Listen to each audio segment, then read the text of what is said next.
Jadi kalau sudah memang indikasi operasi, yang persiapannya ya seperti persiapan operasi biasanya. Kapan dioperasinya ya setiap batu kantong empedu sebaiknya dioperasi. Ya alatnya sama dengan laparoskopik, cuma lubangnya cuma satu, namanya single incision laparoscopic surgery. Terus berkembang lagi untuk ngambil kantong empedu ini ya, itu dengan endoskopik. Jadi kalau postulatnya dulu orang zaman dulu dokter bedah ya, zaman saya masih kecil itu istilahnya big surgeon, big incision. Ya toh, gitu big surgeon. ya, Wah, jadi dokter bedah yang hebat itu membuat insisi yang lebar-lebar. So, biar lihat sekarang dulu. malah. Nah, terus kemudian berkembang menjadi big surgeon, small incision.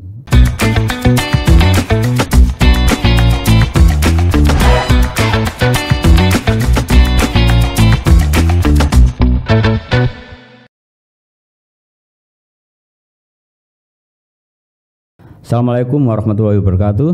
Halo semuanya, jumpa lagi dengan saya Wiwit Purwanto di podcast Tribun Jatim Network Harian Surya. Cakap sana, cakap sini.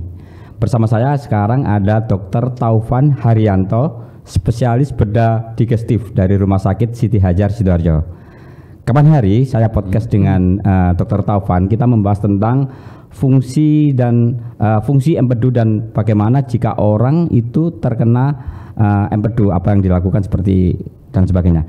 Kali ini saya bersama Dr. Taufan lebih membahas lagi tentang penanganan bagaimana pasien ini ketika divonis kena fungsi empedunya itu bermasalah, dibawa ke dokter, kemudian kamu kena ini, ada empedunya yang lagi bermasalah dan harus dioperasi. Nah, ini apa yang dilakukan si pasien dan dokternya seperti apa? Saya langsung bertanya kepada Dr. Taufan Haryanto yang saat ini sudah datang di kantor Harian Surya. Selamat siang, Dok. Siang. Nah, selamat ini siang. kita ketemu lagi, Dok, tapi tentang dengan bahasan yang lebih melanjutkan pembahasan kita yang kemarin. Iya, boleh. Dok, sehat semua, Dok ya? Alhamdulillah. Ya. Dr. Taufan ini memang selain di Rumah Sakit Siti Hajar juga mengajar di beberapa perguruan tinggi, terutama yang berkaitan dengan ilmu kedokteran. Dok, jadi ketika pasien itu sudah divonis ya ini harus dilakukan operasi ya gitu. Itu seperti apa, Dok? Kalau pasien dengan kondisi seperti apa maksud saya, Dok? Jadi ya kalau sudah menderita penyakit batu empedu ya misalkan gitu ya. Nama penyakitnya batu empedu, Dok, emang ya? Ya, atau kolelitiasis ya, istilah kedokteran kolelitiasis atau batu kantong empedu. Batu kantong empedu. Ada batu saluran empedu. Nah, itu ya tadi. Jadi kalau sudah memang indikasi operasi, yang persiapannya ya seperti persiapan operasi biasanya. Kapan dioperasinya ya setiap batu kantong empedu sebaiknya dioperasi, baik yang bermasalah maupun tidak bermasalah, atau simptomatis atau asimptomatis. Ada kriteria khusus, Dok? Misalkan batu ini ukurannya sekian, kalau ini belum sekian, ini masih bisa dirawat jalan atau obat-obatan gitu, Dok? Jadi kalau ukurannya kurang dari 3 mili ya nggak usah dioperasi, saya kira bisa dihancurkan dengan obat-obatan, obat-obat anti kolesterol. Karena pada dasarnya batu kantong empedu itu 80% itu karena kolesterol ya isinya. Nah, kalau lebih dari itu biasanya sudah nggak bisa karena batunya sudah tidak bisa melewati saluran yang kecil ya, saluran sistikus itu. Sebaiknya dioperasi. Nah, teknik operasinya ya bisa macam-macam sekarang ini. Bisa open, bisa minimal invasif tadi. Open dan minimal invasif. Minimal invasif. Apa itu, Dok? Kalau open itu apa, Dok? Open itu ya dibuka ya, di dinding perutnya dibuka dengan sayatan lebih dari mungkin 5 sampai 7 cm. 5 sampai 7 cm. 5 sampai 7 cm atau mungkin lebih ya, tergantung dokternya ya. Kemudian dicari kantong empedunya, dipotong gitu ya, diikat di saluran empedu yang kecil tadi, ya sudah diambil ya. Beserta kantong empedunya, batu dan kantong empedunya harus diambil. Nah, kalau yang minimal invasif itu macam-macam berkembang sampai saat ini sehingga pada dasarnya adalah prinsipnya mengambil batu dan kantongnya, tapi dengan bantuan teknologi, ya teknologi, ya ada yang disebut minimal invasif untuk laparoskopi, ada yang disebut single incision laparoscopic surgery, ya itu sales, itu lubangnya cuma satu. Dulu laparoskopik itu 4 titik, ya 1 cm, setengah cm, misalkan ya. Sekarang berkembang yang laparoskopik biasa itu 1 cm untuk kamera, bisa setengah cm, jadi 3. Nah sekarang bisa 1 cm, kira-kira 1,5 sampai 2 cm. Tapi itu kita sembunyikan di pusar, ya di udel gitu. Jadi tidak diambil ya? Diambil tapi maksudnya nggak keluar gitu dok ya? Oh enggak, pakai alat juga. Ya alatnya sama dengan laparoskopik, cuma lubangnya cuma 1. Namanya single incision laparoscopic surgery. Terus berkembang lagi untuk ngambil kantong pedu ini ya. Mengambil kantong pedu dengan endoskopik. Loh kok bisa? Yaitu yang disebut teknik NOTS, NOTES, Natural Orifice Transluminal Endoscopic Surgery. Nah ini yang terbaru, ya sudah dikerjakan sejak tahun 2000-an awal itu. Tekniknya seperti apa itu dok? Jadi itu alat endoskopik biasa yang bisa dimasukkan lewat mulut gitu, atau lewat hidung, atau lewat dubur gitu ya, atau lewat jalan lahir, pokoknya lubang-lubang alam lah. Natural Orifice Endoscopic Surgery itu melewati lubang-lubang alam untuk menghindari sayatan di perut, gitu aja. Kemudian kita masukkan, misalnya yang lewat mulut gitu, mulut, terus kita harus keluar melewati lambung, karena kantong pedu ini tidak masuk di dalam saluran pencernaan. Jadi dia di luar, tetangganya lambung gitu ya. Jadi di rumah tetangganya. Jadi dilobangi, kemudian kita arahkan alat itu menuju ke kantong pedu, terus dilakukan operasi pengangkatan. Lalu loh gimana mengeluarkannya? Keluarkannya lewat mulut. Kantong pedunya itu dilewatkan mulut keluar ya gitu. ya tekniknya seperti itu. Itu berarti butuh lama ya dok ya? Iya. Waktunya ya? Iya cukup lama, ya pasti lebih lama. Tapi tergantung dari pengalaman dokternya. Kemudian lambung yang lubang tadi yang untuk keluarkan yang ditembus oleh alat endoskopi tadi dijahit, diklip ya, ada klipnya. Karena kan tidak melakukan ini lubang. Ya itu yang terbaru. Jadi no incision. Jadi artinya di perut itu tidak ada insisi. Jadi kalau postulatnya dulu orang zaman dulu dokter bedah ya, zaman saya masih kecil itu istilahnya big surgeon, big incision. Ya toh, gitu big surgeon. Wah, jadi dokter bedah yang hebat itu membuat insisi yang lebar-lebar, biar lihat. Sekarang dulu malah. Nah, terus kemudian berkembang menjadi big surgeon, small incision. Nah, itu kecil, ya laparoskopik tadi. Laparoskopik di bidang GI tract itu hampir 80% bisa di laparoskopik, termasuk kanker usus besar, ya, liver, macam-macam. Kemudian yang terbaru yang seperti saya katakan tadi itu adalah big surgeon no incision. Nah ini dengan NOTS tadi, tidak ada insisi di perut, tapi di lambung ada insisi, kan nggak kelihatan. Jadi cocok untuk orang-orang yang suka pakai bikini ya, nggak ada scarnya, nggak ada bekas sayatan ya. Ini ya. Jadi sampai segitu. Nah, kemudian yang ditanyakan kalau di mana Siti Hajar ya? Iya. Nah, di Siti Hajar bisa dikerjakan. Dua-duanya bisa. Dua-duanya bisa, tapi yang ketiga nggak bisa ya, belum. Yang NOTS itu ya. Dua-duanya bisa. Kemudian pakai BPJS bisa? Bisa. Bisa, open maupun laparoskopik ya. Tapi biasanya dokter menyarankan seperti apa itu dok?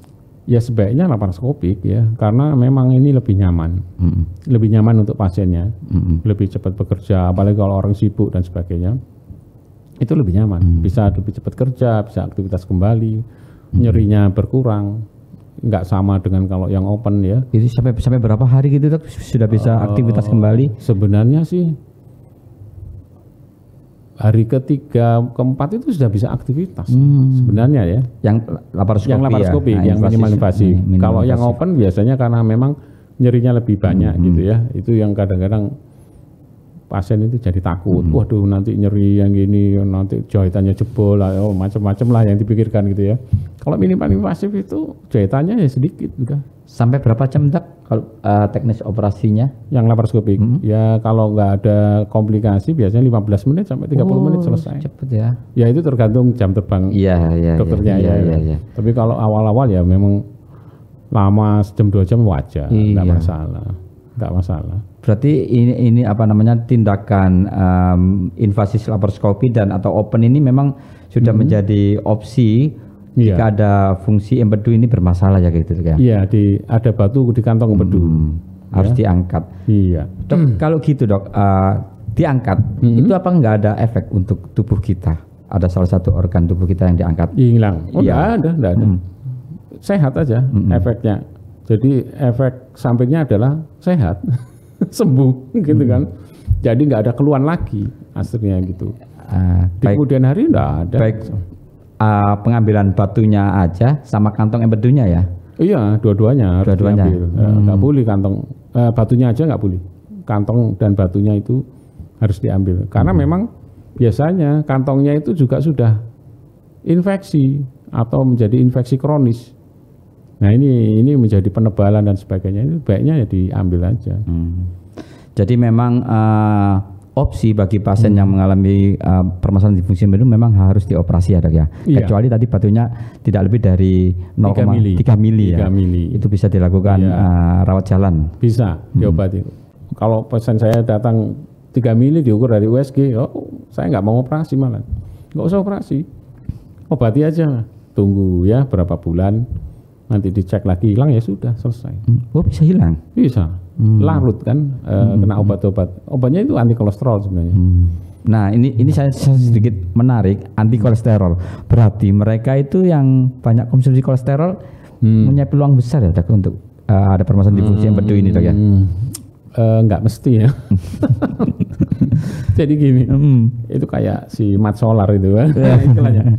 Jadi kolesterol itu ada dua, kolesterol endogen sama eksogen ya. Eksogen yang kita makan itu, ya makan yang enak-enak itulah.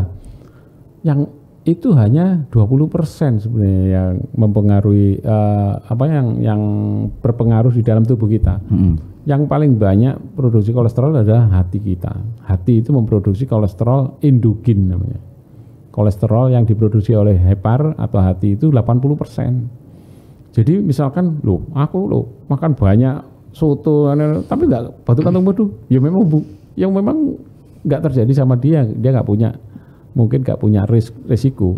Walaupun ya salah satu yang risiko itu adalah keturunan juga, tapi itu hanya 10% kurang lebih ya. Nah yang 80% ini diproduksi oleh liver. Kolesterol itu image-nya jangan jelek. Kolesterol itu dibutuhkan oleh tubuh kita. Salah satunya adalah untuk memproduksi hormon. Ya, banyak hormon yang diproduksi dari kolesterol. Estrogen, termasuk hormon laki-laki, testosteron, itu banyak kolesterol. Selain itu, kolesterol itu menjaga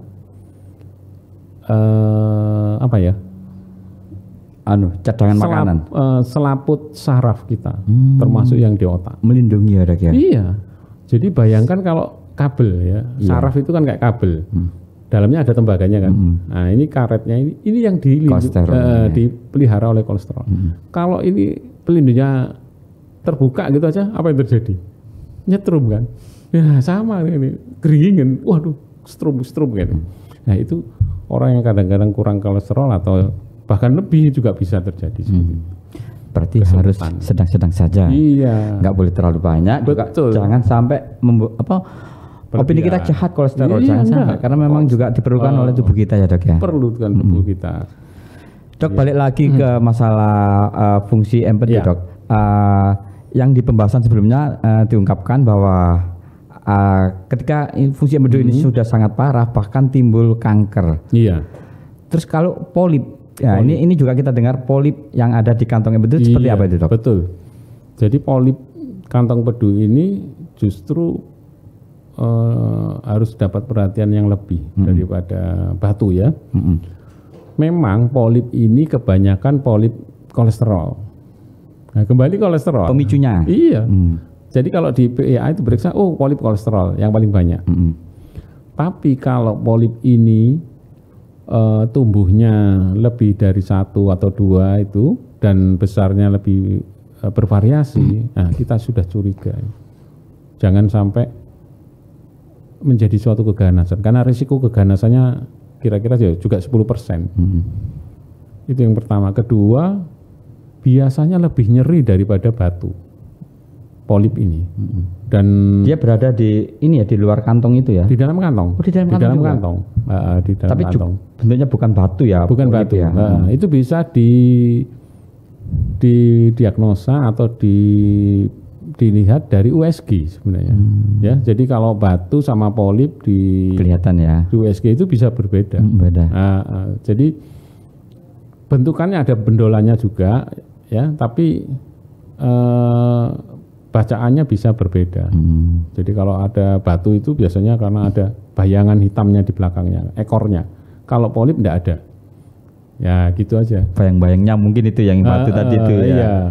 Dan saya harapkan bahwa polip ini ya, polip kantong empedu ini kalau menurut saya wajib harus dibuang. Dibuang termasuk kantongnya juga. Iya, kantongnya. Karena dia nempel di situ ya, di dalam kantong itu. Karena itu akan menjadi kanker. Betul. Risiko untuk jadi kanker lumayan. Iya. Nah, gitu. Artinya kalau dia itu dilakukan pengangkatan kantong empedu, berarti dia sudah melaksanakan pencegahan timbulnya kanker di tubuhnya dia. Ini yang penting. Dan ini sangat-sangat baik ya, salah satu terapi untuk terjadinya kanker atau kanker. Contohnya seperti siapa itu? Angelina Jolie. Angelina Jolie itu dites kromosomnya, dia punya risiko terjadi kanker payudara. Diangkatlah payudaranya semuanya. Itu terapi gen namanya, terapi gen untuk cancer. Cancer itu arahnya harus ke terapi gen, itu paling bagus. Jadi gennya itu direkayasa supaya kalau kromosomnya bisa direkayasa, bisa diubah ya supaya nggak mutasi, ya nggak jadi kanker. Lupakan itu yang ya kan. Tapi itu kan sulit ya. Salah satunya target organ itulah yang dihilangkan. Nah itu yang dikerjakan oleh Angelina Jolie. Nah, itu termasuk kantong empedu. Kalau kantong empedu itu ada polipnya. Ini karena untuk jadi risiko kanker. Meskipun nggak ada batunya ya? Bisa nggak ada batunya. Tapi biasanya memang polip itu menyatu dengan batu atau memang beda-beda dok? Enggak, sendiri-sendiri ya? Kalau ada batunya malah lebih nyeri dia. Karena kegeser-geser sama batu. Kena polipnya? Iya. Itu apa sih dok yang micu dok? Ada polip itu dok? Nah itu nggak tahu. Itu. Kalau tadi batu kan bisa ya tadi? Kolesterol ada 3 tadi ya? Hampir semua tumor ya atau cancer atau itu ya banyak teori lah, tapi sudah ditemukan bahwa hanya kanker tertentu aja, kanker kolon gitu ya, kanker usus besar, kanker payudara itu ada mutasi di kromosom sekian, nomor sekian. Nah itu bisa. Tapi yang lain kayak masih perlu penelitian. Pemicu eksternalnya seperti apa itu yang jadi istilahnya ya dianggap sporadis lah. Sporadis itu artinya setiap orang punya resiko, termasuk saya punya resiko. Itu 90% sporadis. Seperti itu. Wah ini lumayan juga ya kalau memang polipnya ini ada, ya mending langsung diangkat aja gitu ya dok ya. Dari USG itu sudah ketahuan soalnya. Ketahuan. Ya. Wajib itu. Dok ini ada yang tanya ini dok. Dokter, ada pasien yang batu empedunya berjumlah 16 dan berbutir-butir kecil. Nah, oleh dokter diminta diangkat kantong empedunya. Kantong empedunya. Nah, karena sudah sepuh, keluarga ini menolak. Di 15 tahun berlalu, kondisi si ibu ini tetap baik karena beliau ini rutin minum jus apel tiap hari. Nah, bagaimana dengan kasus semacam itu, Dok? Lalu apakah ada hubungan antara jus apel ini dengan fungsi empedu yang membaik selain jus apel memang menyehatkan? Nah, jadi ceritanya ini si ibu ini kan, ya ini beruntung maksud saya. Saya pernah mengeluarkan batu di kantong empedu itu 542 biji. Kecil-kecil, saya hitung. Di satu kantong? Iya. Bahkan di saluran besaran berapa, Nyok? Kecil-kecil ya. Tak hitungi satu sampai 540. Kecil-kecil ya, jangan kan 16. Mengumpulkan banyak. Iya, gede jadi. Ya. Jadi ya usia tidak mempengaruhi dilakukan tindakan pembedahan kantong empedu. Tidak ada. Kecuali kalau dia ada komorbiditas yang berat, jantungnya sudah dekom atau apa ya tidak bisa. Ada pertimbangan lain mungkin itu ya.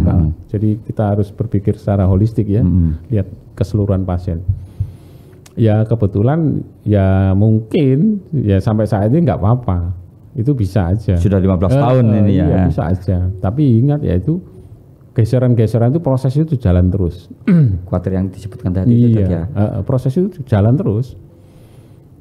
Ya kita nggak tahu sampai berapa lama. Kita juga nggak bisa memperkirakan. Kalau ada batu kantong empedu terus jadinya kanker atau pankreatitis itu kapan terjadi? Kita nggak tahu.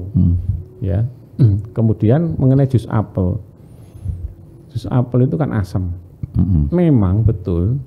Untuk meluruhkan kolesterol itu memang bisa dengan asam. Bahkan kadang-kadang kalau ada pasien atau orang-orang tanya, apa ya supaya ada batunya kecil dan sebagainya, saya suruh jeruk itu. Jeruk apa, Dok? Jeruk kan banyak, Dok. Apa itu yang jeruk peras itu? Oh, jeruk itu ya. Ditambah madu, minum aja 1 sendok. Jeruk pecel itu, Dok ya? Bukan? Ya, jeruk sitrus ya. Sitrus kayak gitu ya. Sama madu, udah 1 sendok makan minum. Harapannya kalau itu sebenarnya untuk mengencerkan kolesterol. Jadi masuk logika ya. Masuk logika ya. Batu tadi saya katakan 80% komposisinya kolesterol. Kan 80%, 20% kan bukan. Bisa mengecil batu itu, bisa. Kalau dia terus jus apel atau apa itu yang sifatnya asam itu memang bisa mengencerkan kolesterol. Tapi kalau katakanlah misalkan 80% hilang kolesterolnya. Nah, yang 20% itu tadi misalkan tersusun oleh kalsium atau magnesium atau yang lain gitu, yang padat. Ada 3 tadi sebetulnya ya. Keluarlah itu batu, bisa kecil kan, nanti di bawah itu ada sphincter di saluran empedu bagian bawah. Ada penyaringnya lagi ada ya? Penyaringnya itu sphincter otot, namanya sphincter OD. Nah, saya katakan sebelum ini keluar ada saluran pankreas, gitu, yang masuk ke pankreas. Iya kalau masuk di sini, kalau masuk ke saluran pankreas, nah jadi batu pankreas, jadi pankreatitis. Ya memang tidak semua begitu ya. Ini kita hanya berantisipasi. Dok, apakah ketika opsi-opsi yang sudah dikemukakan dokter tadi itu harus dilakukan operasi, dan itu memang harus ya, Dok ya? Seperti yang cerita ada pertanyaan tadi yang nenek, seperti itu harus dilakukan operasi, Dok? Ya sebaiknya iya. Sebaiknya dilakukan operasi. Jadi umur tidak menghalangi untuk melakukan tindakan itu. Jadi ada umur 100 tahun lah atau apa. Tapi itu memang kalau perlu dilakukan operasi, ya dilakukan operasi aja. Sekarang itu teknologi sudah baik. Ya. Teknologi obat-obatan pembiusan dan teknologi bedah itu sudah bagus. Bisa menangani seperti itulah, enggak masalah. Gitu. Dan operasi ini semuanya masih ditanggung sama BPJS atau asuransi gitu dok ya? Bisa. Sampai berapa sih dok kalau boleh tahu biayanya? Kalau yang mana ini? Kalau yang open atau yang invasi laparoskopi gitu dok? Yang bayar dewi gitu. Yang bayar dewi. Ya bervariasi lah ya, tiap rumah sakit berbeda-beda. Ada negeri, ada swasta gitu. Juga biasanya tergantung kelasnya. Kelasnya dan tindakan apa yang dipilih ya gitu ya. Tindakan apa yang dipilih. Kalau open ya sekian, terus kalau laparoskopik biasanya lebih mahal. Kenapa kok begitu? Padahal dokternya sama aja yang ngerjakan itu. Karena ada unsur pemakaian alat tambahan ya, alat. Kemudian ada bahan habis pakai yang tidak ada dilakukan di open. Nah, itu yang ditanggung oleh pasiennya. Gitu pasti otomatis lebih mahal. Tapi kalau dihitung seperti di Amerika, yaitu kehilangan jam kerjanya ini, nah ini justru yang laparoskopik itu, yang minimal invasif itu menguntungkan. Ada satu contoh, saya itu juga heran.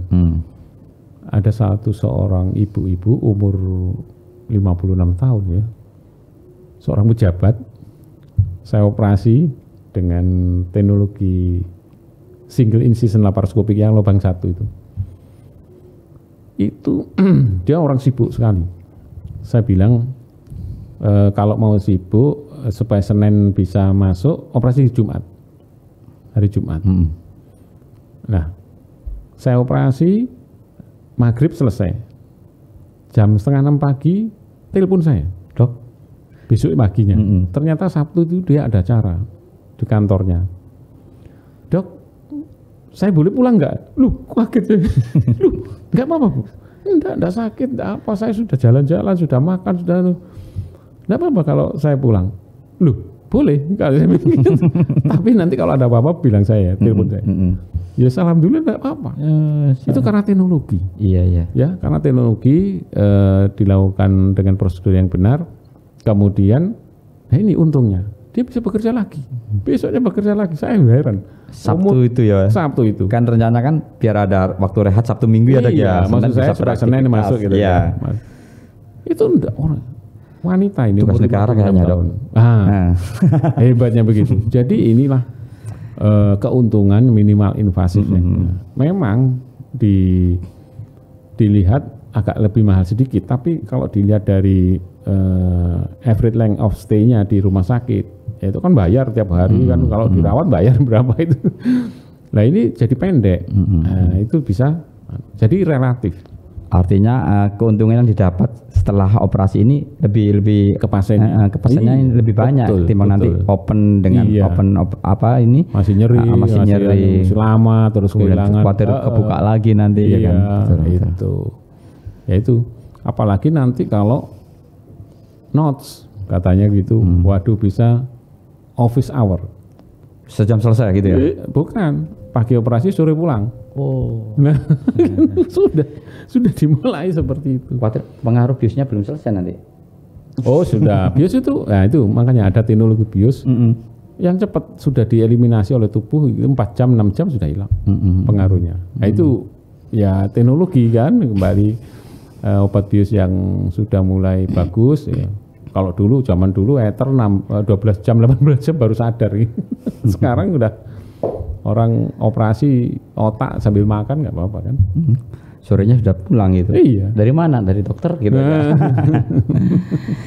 Ini cukup menarik sekali memang dok, percakapan kita ngobrol tentang perkembangan dunia medis, kemudian penyakit-penyakit yang banyak diderita orang awam, penanganannya bahkan penyembuhannya seperti apa. Ini cukup menarik sekali. Namun memang karena kita terbatas waktu dok, ini kita cukupkan sekian. Nanti mungkin kita podcast lagi dengan tema-tema yang tentunya lebih menarik.